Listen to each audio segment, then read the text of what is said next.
পাথরকুচি পাতায় রয়েছে 10টি রোগের ঔষধ। আপনি জানলে অবাক হয়ে যাবেন। এই গাছগাছালির ভিতরে কিন্তু আল্লাহ তাআলা অনেক শেফা দিয়েছেন, আমরা অনেকেই জানি না। আল্লাহ পাক রব্বুল আলামিন কোনো কিছুই কিন্তু অনর্থক সৃষ্টি করেন না। আল্লাহ তাআলা নিজে বলে দিয়েছেন 4 নম্বর পারা 14 নম্বর পৃষ্ঠার 11 নম্বর লাইন সূরা আলে ইমরানের 191 নম্বর আয়াতে আল্লাহ বলছেন, রব্বানা মা খালাকতা হাযা বাতিলা সুবহানাকা ফাকিনা আযাবান নার। আল্লাহ তাআলা দুনিয়াতে অনর্থক কোনো কিছু সৃষ্টি করেন নাই। আল্লাহ তাআলা সবকিছুই মানব জাতির সেবার জন্য সৃষ্টি করেছেন।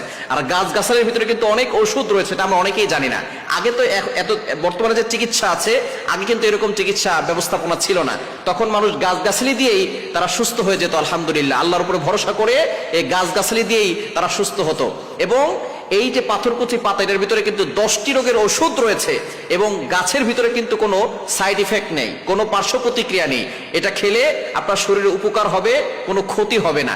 বিশেষ করে 10টি রোগের ওষুধ রয়েছে এই পাথরকুচি পাতার ভিতরে। 1 নাম্বার হচ্ছে যাদের কিডনিতে সমস্যা আছে এবং কিডনিতে পাথর জমে যায় অনেক সময়, এই কিডনির পাথর অথবা কিডনিতে সমস্যা, এই সমস্যা দূর করার জন্য সকালবেলা খালি পেটে যদি আপনি পাথরকুচি পাতা 1টা 2টা অথবা 3টা যদি পাতা চিবিয়ে খেতে পারেন, ইনশাআল্লাহ কয়েকদিনের ভিতরে আপনার কিডনির সমস্যা দূর হবে। কিডনিতে পাথর থাকলে সেই পাথর আস্তে আস্তে করে আল্লাহ পাক রব্বুল আলামিন এই পাতা চিবানো রসের মাধ্যমে আল্লাহ তাআলা সেখান থেকে মুক্তির ব্যবস্থা করে দিবেন। সুতরাং 1 নাম্বার হচ্ছে কিডনির সমস্যা দূর হয়, পাথরের সমস্যা দূর হয়। 2 নাম্বার হচ্ছে যাদের চেহারার ভিতরে কালো দাগ রয়েছে, পক্সের দাগ হতে পারে, কালো দাগ হতে পারে, ব্রণের দাগ হতে পারে, যদি আপনি এই পাথরকুচি পাতাটাকে ভালো করে পেস্ট করে ওটা যদি আপনি মুখে লাগাতে পারেন, ইনশাআল্লাহ আপনার চেহারা সুন্দর হবে। এবং বিভিন্ন ধরনের যে দাগ আছে, দাগের ভিতরে পেস্ট করে 10-15 মিনিট লাগিয়ে রাখলে দেখবেন সেই দাগটা কয়েকদিন লাগালে আস্তে আস্তে করে সেই দাগটা উঠে যাবে। আল্লাহ তাআলার কি নিয়ামত এই গাছের ভিতরে রয়েছে। 3 নাম্বার হচ্ছে আল্লাহ পাক রব্বুল আলামিন চুলকানি যাদের রয়েছে, চুলকানি থাকলে এই পাথরকুচি পাতাটা যদি ভালো করে পেস্ট করে শরীরে একটু যেখানে যেখানে চুলকানি আছে সেখানে লাগাতে পারেন, ইনশাআল্লাহ চুলকানি ভালো হয়ে যাবে। এবং একটু পানি গরম পানিতে সেদ্ধ করে সেই পানিটা খাবেন, ইনশাআল্লাহ আল্লাহ পাক রব্বুল আলামিন চুলকানি রোগ থেকে আল্লাহ তাআলা আপনাকে হেফাজত করবেন। 4 নাম্বার হচ্ছে যাদের পেট ব্যথা আছে, পেট ব্যথা যদি হয় তাহলে আপনি পাথরকুচি পাতাটাকে আপনি গরম পানিতে খাবেন, ইনশাআল্লাহ আপনার পেট ব্যথা দূর হয়ে যাবে। এবং 5 নাম্বার হচ্ছে যাদের আমাশা আছে, আমাশা হলেও আপনি পাথরকুচি পাতাটাকে যদি আপনি খেতে পারেন, চিবিয়ে খেতে পারেন অথবা পানির সাথে গরম পানির সাথে মিশিয়ে খেলে আপনার আমাশা দূর হয়ে যাবে। এবং 6 নাম্বার হচ্ছে অনেকের ডায়াবেটিস আছে, ডায়াবেটিসটাকে নিয়ন্ত্রণ করে এই পাথরকুচি পাতা।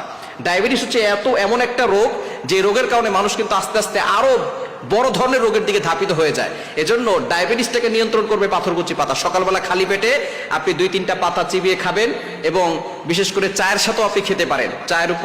চায়ের ভিতরে আপনি এই পাতাটা দিতে পারেন, দিয়ে সেই চাটা খেলে তার একটু রস আপনার ভিতরে যাবে, দেখবেন আস্তে আস্তে করে ডায়াবেটিসটা আপনার নিয়ন্ত্রণে আসবে। এবং ডায়াবেটিস যাদের, তারা সকালবেলা একটু হাঁটাচলা করার চেষ্টা করবেন, অবশ্যই ফজরের নামাজ পড়বেন। নামাজের মতো বড় ব্যায়াম আর হতে পারে না।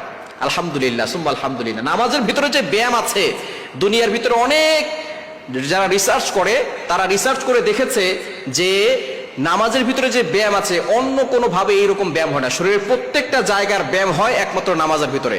নামাজের মাধ্যমে আল্লাহ তাআলাকে সন্তুষ্ট করা যায়, শরীরটাকেও ফিট রাখা যায়। এজন্য যারা ডায়াবেটিসের রোগী আছে তারা সকালবেলা একটু হাঁটবেন, ফজরের নামাজ পড়বেন, তাহাজ্জুদ নামাজ পড়বেন, একটু আগে আগে উঠবেন। তারা ঠিকই অনেকে আছে ডায়াবেটিসের রোগী, আগে আগে উঠে তারা দৌড়াতে পারে, হাঁটতে পারে, কিন্তু ফজরের নামাজ পড়ে না। অবশ্যই ফজরের নামাজ পড়বেন এবং একটু হাঁটবেন এবং সকালবেলা খালি পেটে এই পাথরকুচি পাতাটা খাবেন, ইনশাআল্লাহ ডায়াবেটিস নিয়ন্ত্রণে চলে আসবে।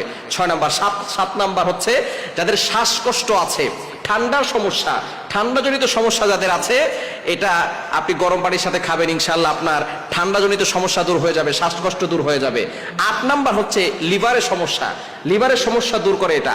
এবং অনেকের হজম শক্তি কম, হজম শক্তির জন্য আপনি পাথরকুচি পাতা খেতে পারেন। পাথরকুচি পাতাটাকে আপনি পানিতে খেতে পারেন গরম করে, অথবা পেস্ট বানিয়ে খেতে পারেন।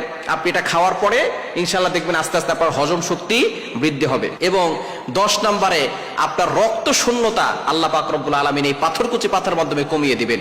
যাদের রক্ত শূন্যতা আছে পাথরকুচি পাতা খাবেন, ইনশাআল্লাহ আল্লাহ পাক রব্বুল আলামিন আপনাকে শেফা দিবেন। সুতরাং এই পাতার ভিতরে অনেক রোগের আছে, রোগ প্রতিরোধ ক্ষমতা বাড়াবে, বিভিন্ন ধরনের রোগ থেকে আপনাকে হেফাজত করবে। এজন্য আমরা এটা খাওয়ার চেষ্টা করবো এবং অবশ্যই আল্লাহর প্রতি ইয়াকিন রেখে, বিশ্বাস রেখে খাবো এবং সূরা ফাতিহা পড়ে ফু দিয়ে খেলে আরো বেশি উপকার হবে। আল্লাহ তাআলা আমাদের সকলকে এই আমলটি করার এবং সুস্থ থাকার তৌফিক দান করেন।